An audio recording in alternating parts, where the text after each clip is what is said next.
Assalamualaikum warahmatullahi wabarakatuh. Alhamdulillahi rabbil alamin. Wassalatu wassalamu ala ashrafil anbiya'i wal mursalin wa ala alihi wa sahbihi ajma'in. Disebutkan di dalam hadis dari Nabi sallallahu alaihi wasallam, ketika Allah Subhanahu wa taala menciptakan malaikat maut, maka beberapa makhluk ditutupi dengan 1 juta hijab, sedangkan besar hijabnya itu melebihi besarnya beberapa langit dan beberapa bumi. Jika dituangkan seluruh air lautan dan sungai di atas kepalanya, maka tidak setetes pun air itu jatuh ke bumi. Sesungguhnya timur bumi dan barat bumi itu berada di antara 2 tangannya, seperti meja yang telah diletakkan di atas meja itu segala sesuatu yang diletakkan di hadapan seseorang supaya memakannya. Lalu orang itu memakan dari apa yang ada di atas meja menurut apa yang dikehendaki. Demikian itulah malaikat maut dalam membolak-balikkan dunia, sebagaimana membolak-balikkannya anak Adam pada uang dirham yang ada di hadapannya.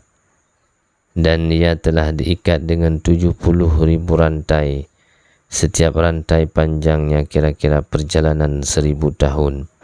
Sedangkan para malaikat yang lain tidak mendekati malaikat maut. Mereka tidak mengetahui tempatnya, tidak mendengar suaranya, serta mereka tidak melihat keadaannya, dan tidak mengetahui kemana waktu ia pergi. Ketika Allah Ta'ala menjadikan malaikat maut, maka Allah Subhanahu wa Ta'ala memerintahkan kepada malaikat maut tersebut untuk memegang mati. Lalu malaikat maut itu berkata, "Ya Allah, apa mati itu?" Maka Allah Subhanahu wa Ta'ala memerintahkan hijab untuk membuka diri, sehingga malaikat maut melihat mati. Lalu Allah Ta'ala berfirman kepada para malaikat, "Mendekatlah kamu semua dan lihatlah malaikat maut ini." Maka seluruh para malaikat itu sama mendekat, dan Allah Ta'ala berfirman kepada para malaikat maut tersebut, "Terbanglah di atas mereka dan bentangkanlah seluruh sayapmu dan bukalah matamu seluruhnya." Tatkala malaikat maut itu terbang dan para malaikat sama melihatnya, maka mereka sama tersungkur dan pingsan lamanya 1000 tahun. Ketika para malaikat itu sudah sembuh dari pingsannya, mereka sama berkata, "Ya Tuhan kami, kenapa Engkau menciptakan yang lebih besar dari makhluk ini?" Maka Allah Ta'ala menjawab, "Aku yang menciptakannya dan aku lebih besar daripadanya, dan seluruh makhluk akan merasakan darinya." Kemudian Allah Ta'ala berfirman, "Hai Israel, cabutlah nyawa, telah aku pasrahkan kepadamu untuk mencabut nyawa." Maka ia berkata, "Ya Tuhanku, dengan kekuatan apa aku mencabut nyawa? Karena sesungguhnya mati itu lebih besar daripada aku." Lalu Allah Ta'ala memberi Israel kekuatan, kemudian ia mencabut nyawa, maka berdiamlah mati di tangannya. Maka maut berkata, "Ya Tuhanku, izinkanlah kepadaku sehingga aku memanggil di seluruh langit sekali." Lalu Allah Ta'ala mengizinkan kepadanya, maka maut memanggil dengan suara yang keras, "Aku adalah maut yang memisahkan tiap-tiap kekasih. Aku adalah maut yang memisahkan suami istri. Aku adalah maut yang memisahkan anak dan ibunya. Aku adalah maut yang memisahkan saudara laki-laki dan saudara wanita. Aku adalah maut yang meramaikan kubur. Aku adalah maut yang memburumu dan menemukanmu, meskipun kamu berada di gedung besi yang terkunci rapat. Dan tidak ada seorang makhluk pun kecuali akan merasakan aku." Sesungguhnya orang-orang kafir dan munafik termasuk orang yang sangat celaka. Ketika maut mendatangi mereka, maka turunlah di sisi kirinya orang kafir itu malaikat azab yang hitam wajahnya, yang melotot matanya, serta malaikat itu memakai pakaian dari siksa. Lalu malaikat azab duduk menjauh dari orang kafir itu, sehingga malaikat maut datang. Dan ketika malaikat maut itu mendatangi seseorang dari mereka, maka malaikat maut itu berdiri di hadapannya dengan bentuk yang menakutkan. Kemudian jiwa orang itu berkata, "Siapa engkau dan apa yang engkau kehendaki?" Maka malaikat maut menjawab, "Aku adalah malaikat maut yang akan mengeluarkan engkau dari dunia ini dan menjadikan anakmu yatim dan istrimu menjadi janda, hartamu menjadi harta warisan di antara ahli warismu. Mereka tidak kamu senangi dikala kamu masih hidup. Sesungguhnya kamu tidak mendahulukan kebaikan untuk dirimu, dan kamu tidak mendahulukan kebaikan untuk akhiratmu. Maka pada hari ini aku datang kepadamu untuk mencabut nyawamu." Jamaah Ashabul Kahfi yang dirahmati Allah, ketika orang yang hendak mati itu mendengar ucapan malaikat maut, maka ia berpaling ke arah dinding. Maka tampaklah olehnya bahwa malaikat maut berdiri di hadapannya. Lalu ia memalingkan wajahnya ke arah yang lain. Maka tampaklah malaikat maut sudah berdiri di hadapannya.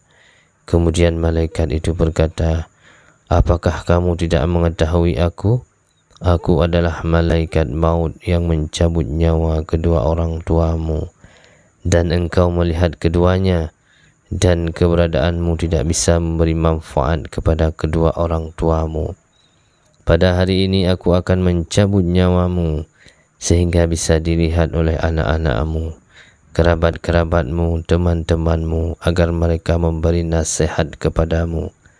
Pada hari ini aku adalah malaikat maut yang memiliki lebih banyak kekuatan daripada engkau, yang memiliki banyak harta daripada hartamu, yang memiliki banyak anak daripada anak-anakmu."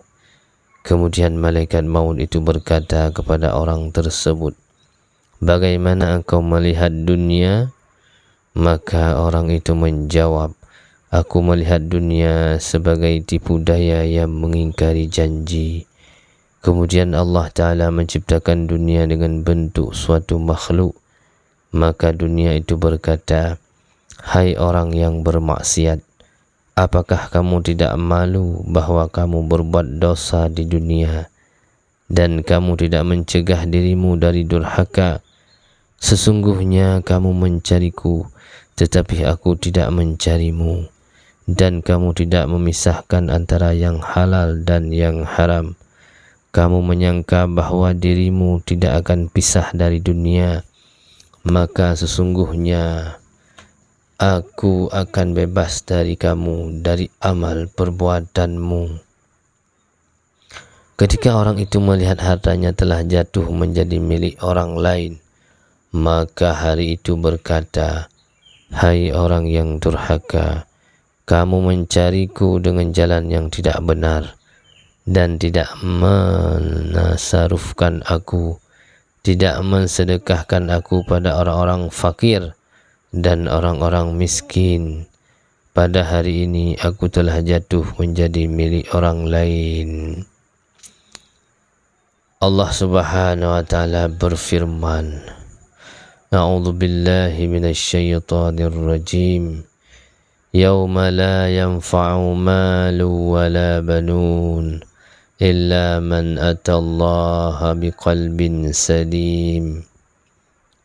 Di hari harta dan anak-anak laki-laki tidak berguna kecuali orang-orang yang menghadap Allah dengan hati yang bersih.